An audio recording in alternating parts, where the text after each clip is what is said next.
नमस्कार दोस्तों, India strikes channel पर आपका स्वागत है। तो इस वीडियो में हम बात करने वाले हैं ट्विटर पर चल रहे एक ट्रेंड की। वो जो ट्रेंड है वो है UNRWA यानी कि UNRWA। अब ये क्या है, ये कौन सी संस्था है, इसके बारे में हम लोग डिटेल में बात करेंगे और क्या कंट्रोवर्सी खड़ी हुई है, इसके पीछे की कहानी भी समझेंगे। शुरू करने से पहले वीडियो को लाइक करके चैनल को सब्सक्राइब कर लें और बेल आइकन भी दबा दें। लाइक करना ना भूलें क्योंकि इससे एंगेजमेंट बढ़ती है और YouTube जो है वो जितना ज्यादा एंगेजमेंट होगा उतने ही ज्यादा लोगों तक ये वीडियो पहुंचाएगा। तो हम जो ये एफर्ट्स लगा रहे हैं आप लोगों तक इन्फॉर्मेशन पहुंचाने के लिए, वो और भी ज्यादा लोगों तक पहुंचे। तो उसके लिए लाइक करें, उसको शेयर करें और उसके नीचे कमेंट भी जरूर करें। तो आइए शुरू करते हैं। तो UNRWA यानी कि UNRWA, जिसका फुल फॉर्म है United Nations relief and works agency for Palestine refugees in near east. इसका जो गठन है, ये जो संस्था बनी थी वो बनी थी 1940s में, लेट 1940s में। और उसका जो मकसद था, जिस तरह से उसके नाम में मेंशन है, वो प्योरली जो पैलेस्टीनियन रेफ्यूजीज हैं उनको मदद करने का था। ये संस्था लिमिटेड है उस पर्टिकुलर रीजन में जहां पर इजराइल और हमास के बीच में हाल में युद्ध चल रहा है। इसको यूएन के जो मेंबर्स थे वे लोग फंड कर रहे थे, जैसे कि यूएस है, स्वीडन हो गया, नॉर्वे हो गया, कई सारे यूरोपियन कंट्रीज हो गए, यूरोपियन यूनियन के कंट्रीज हो गए, जो इस पर्टिकुलर संस्था को, UNRWA को फंड कर रहे थे, ताकि वो संस्था पैलेस्टाइन की जो रेफ्यूजीज हैं यानी कि जो गाजा और वेस्ट बैंक में रह रहे जो लोग हैं उन लोगों को रिलीफ वर्क प्रोवाइड कर सके। लेकिन हाल ही में ये इजराइल हमास युद्ध के चलते कुछ ऐसे तथ्य सामने आए हैं इस UNRWA से रिलेटेड जो काफी कंट्रोवर्शियल हैं और उसी के चलते कई सारी कंट्रीज ने उनको फंड करना भी बंद कर दिया है। रिसेंटली जो पता चला कि UNRWA के 7 अलग अलग लोग, UNRWA में एक्टिविस्ट के तौर पर वर्क करने वाले 7 अलग अलग लोग हमास के 7 अक्टूबर के हमले में एसोसिएटेड थे, जिसके चलते रिसेंटली यूएन ने और UNRWA ने उन लोगों को बर्खास्त कर दिया। ये घटना काफी ही रिसेंट है, अभी 2-3 दिन पहले की ही घटना है, लेकिन हकीकत यह है कि कुछ महीनों पहले ही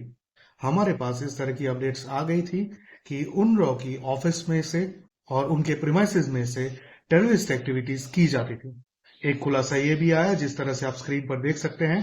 कि हमास ने 28 सितंबर 2023 को UNRWA को लेटर्स लिखे,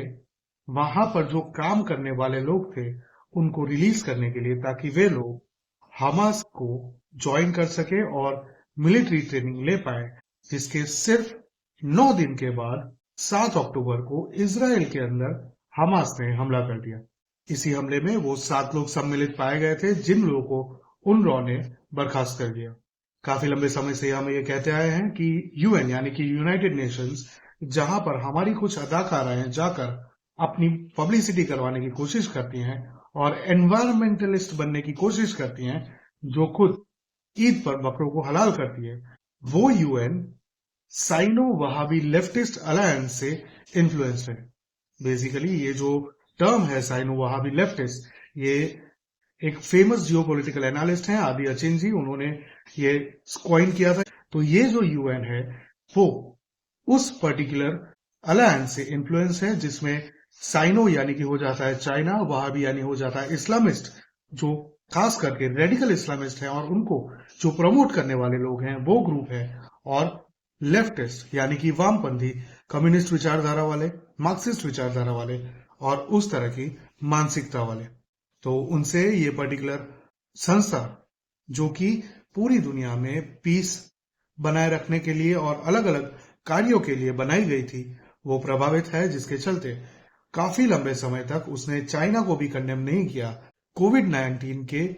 ब्रेकआउट होने के बाद भी। इसीलिए हम लोग काफी लंबे समय से आपको कहते आए हैं कि जिस तरह से कई सारे मीडिया आउटलेट्स हैं, जिस तरह से कई सारे न्यूज चैनल्स हैं, मैगजीन्स हैं, इसी तरह से यूएन और उसकी जो सब्सिडियरीज हैं वो भी एक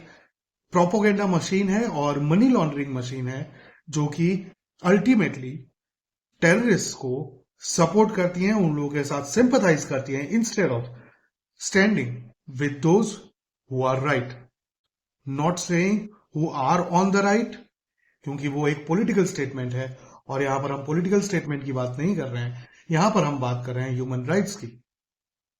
तो जिस तरह से गाजा के आम लोगों की जिंदगी का महत्व है, उसी तरह से इज़राइल के भी आम लोगों की और यहूदियों की भी जिंदगी का महत्व है, उसी तरह से हिंदुओं की जिंदगी का भी महत्व है,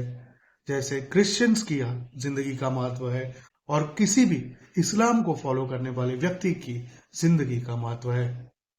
लेकिन ये अलायंस प्योरली फोकस करता है एक फिक्स्ड सेट ऑफ ग्रुप को सपोर्ट करने के लिए, उसके साथ सिंपथाइज करने के लिए, और दुनिया में बिहाइंड द सीन रहकर इस प्रकार की अराजकता को बढ़ाने में वो कॉन्स्टेंटली एक्टिव रहता है। तो अगर आपको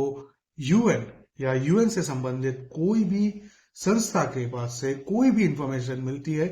तो उसके ऊपर 100 बार सोचें, उसका 10 जगह से विश्लेषण करें, एनालिसिस करें, उसके जो अलग अलग पहलू हैं, जो पहलू उन लोगों द्वारा नहीं दिखाए गए हैं, उसके ऊपर भी रिसर्च करें और बाद में किसी कंक्लूजन पर पहुंचे।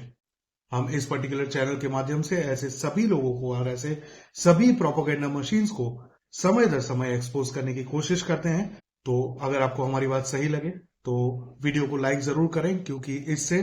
यूट्यूब और भी ज्यादा लोगों को ये जो वीडियो है वो पहुंचाएगा। तो उसमें हमारी सहायता करें, चैनल को सब्सक्राइब करके बेल आइकन दबा दें ताकि आपको रेगुलर अपडेट्स मिलती रहे। मिलेंगे अगली खबर में, तब तक के लिए जय हिंद, हर हर महादेव।